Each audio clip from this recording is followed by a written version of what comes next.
Good morning everyone. So I am Gerald Tanya Berdera and I am the discussant of Waldorf education approach.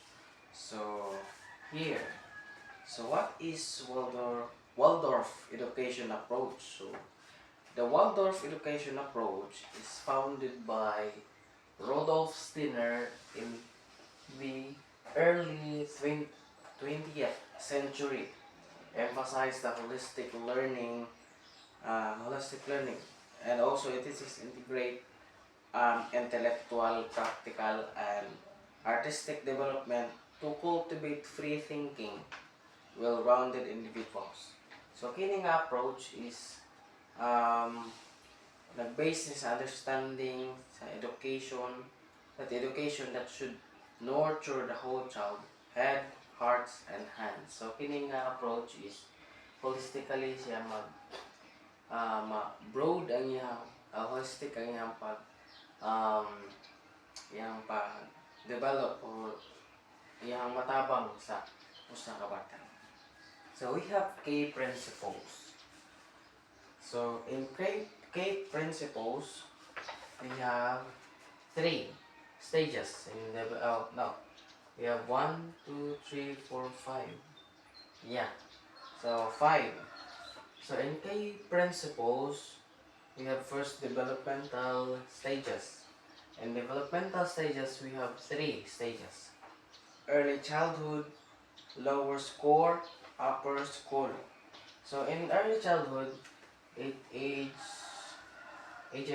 0 to 7 years old, that focusing on play, imitation, and sensory experiences.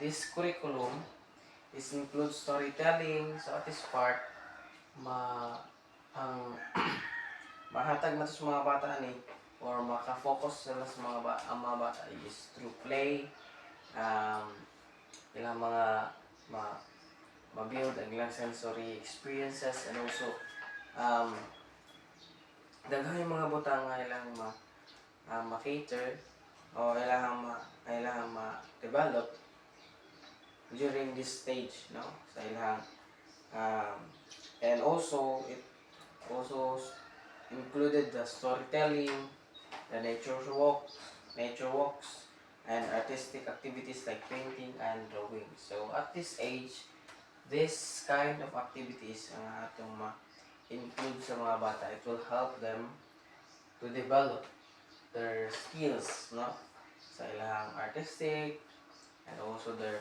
love in natures. So that. So second is lower school, which is ages 7 to 14 years old.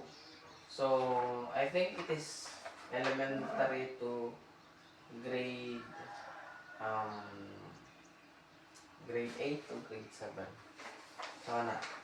So the lower score, 7 to 14 years old. At this age, emphasize storytelling, arts, and hands-on activities. Subjects are taught in main lesson blocks, allowing deep immersion in each topic. So at this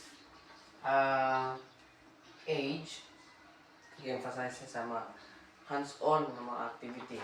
Even in early childhood, no? Ma-emphasize na hands-on activities. Last, in upper school, 14 to 18 years old. So at this age, focus is on critical thinking na, specialized subjects, and community involvement. Students engage in independent projects and internship. So yeah, more on higher thinking, higher thinking, critical thinking na. So nag-focus sa mga problem solving, no? So specialized subjects kung hain sila kanang interested, or like magkuha na sa mga kurso. So because 18 is so happy na yung I think senior high school, or 18 or going to tertiary education na siya. So yeah, upper school na siya. So, second is artistic integration. In integration, arts, music, and movement are integral to the curriculum. The activities like painting, sculpture, and drama help develop creativity and emotional expression. So it will help students, especially in the young children, nga makatabang ang art integration or ang arts sa pag develop sa ilang pag skills in arts, in music, and also makatabang sila sa pag maka-develop sa ilang skills sa pag-paint and also sa in drama, so it will help the student to develop their skills at this part. So or so third is imaginative play. So remember that in world of education, mao ni siya ang ma-integrate nito sa ilahang eskwelahan, no? Then mao ni ang stages sa ilahang pagtudlo sa mga bata, stages or ages sa mga ilang matudluan, and also mo ni ang ilahang mga ma-offer ngadto sa mga bata. So third is imaginative play.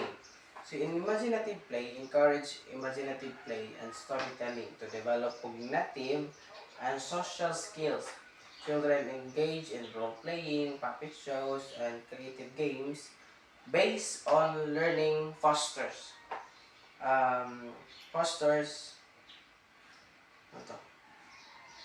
Play-based learning fosters problem-solving abilities and emotional resilience. So in this part, no, maka wish sa world of education, they encourage sila sa imaginative play, like ano daw maka-appeal sa storytelling, sa puppet shows, mga event nga diin ma-involve ang ilang imaginative, no? O sa ka broad o sa kadako ay imagine. So fourth is nature connection. So in nature connection, it is emphasize outdoor activities. Yeah, we should hindi dili man ta maka-experience of nature kundi kita magawas. So it is in world of education, they encourage or they implement nature walk or nature connection to what? Para ma-feel nila ang connect nila sa ilang kinabuhi to the nature. So, gawin siya ng purpose ng nature connection and also feels what the nature is. So, dagang mga mabuhat, no? Experiment sa nature. So, fifth is rhythms and routines. So in rhythms and routines, daily, weekly, and seasonal rhythms provide structures and security. Consistent routines help children feel safe and grounded.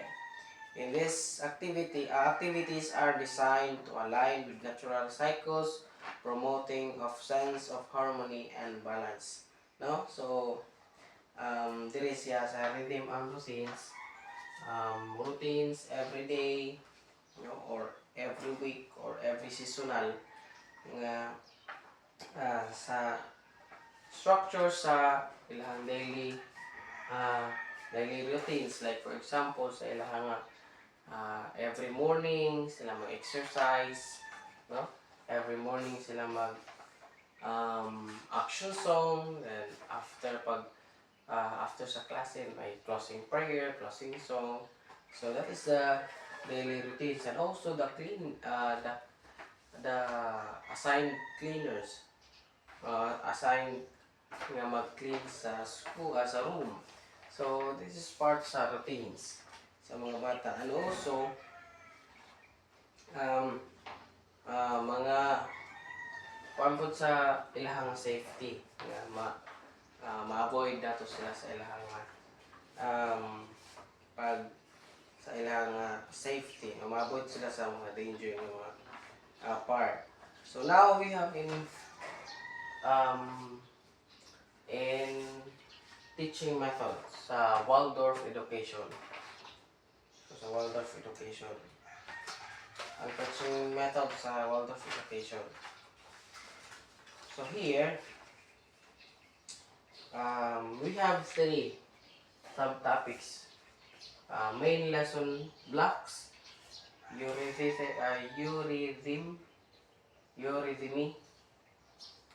sakto ba?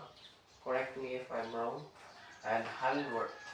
So in main lesson blocks, it is intensive study of a single subject for several weeks. So in World of Education, ga-offer lang sila ng isa ka subject o ilang tapikan sa ang isa ka subject throughout the week. Para what? This allows for deep exploration and understanding. So, mo ni focus ng Waldorf education nga it gives one subject throughout the week for deep explanation and understanding sa maong exploration and understanding sa maong subject. For example, sa math, so adding. So throughout the week mag-add yon sila para magsabta ng mga bata nga in their daily lives ma-apply nila ang adding or ang sum sa ilahang pang-adlaw-adlaw. For example, magpalit sila, so di sila makalimot na. So that is why ang Waldorf education wala sila ga-offer og 2 to 3 mga subjects throughout the week. Tag-isa ra gyud yun. So yeah. So in eurythmy, so during a part is eurythmic class, a movement art that integrates music and speech. It helps develop coordination and concentration and social skills. So kini during a part sa teaching methods, so ginatudlo ng mga teacher ang pag-integrate sa music and speech like mga like poem, no? Like poetry, music. So ginagawa nila ang para makatabang ini sa mga bata sa pag-coordinate, no? Concentration o social skills sa mga bata. For example, sa poetry like choral poem, like daghan sila, no? Daghan sila magsabay pagbasa ina parts. So last is handwork. So in handwork it is a skills like knitting, woodworking, and gardening are taught to develop fine motor skills and perseverance. So at this part sa handwork, mga hands-on activity or mga practicalan ng mga activity. So gina-offer yaon ng Waldorf education para maalaw ang mga bata, para makabalos ang mga bata sa reality, sa kalibutan. No? So ginatuluan ng mga bata pagputol sa mga kahoy, no? Sa pag-gardening, magtanong ng bulak, magtanong ng mga gulay, so ginala ang ginabuhat. And also, hard work projects are often integrated with other subjects such as creating historical costumes in history class. So now we have in benefits. So may benepisyo makuha sa mga bata at this in Waldorf education. So, ang benefits nga makuha ng mga bata is promotes creativity and independence. No? Mali yung spelling. Mali. Sorry. So, independent. So, ma-promote ang creativity and independence. Siyempre,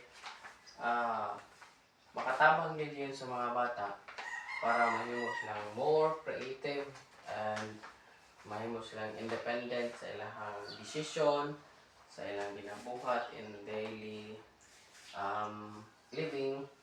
And also, it develops emotional intelligence and social skills. Yeah, ma-develop gid yun ng mga bata pa kay yung mga interactive sa matag adlaw nila nga pag in daily activities nga ginabuhat ng Waldorf education, no, makabuild yun ng emotional intelligence o makatabang sa bata to how to socialize to other people, and also encourage a lifelong love of learning.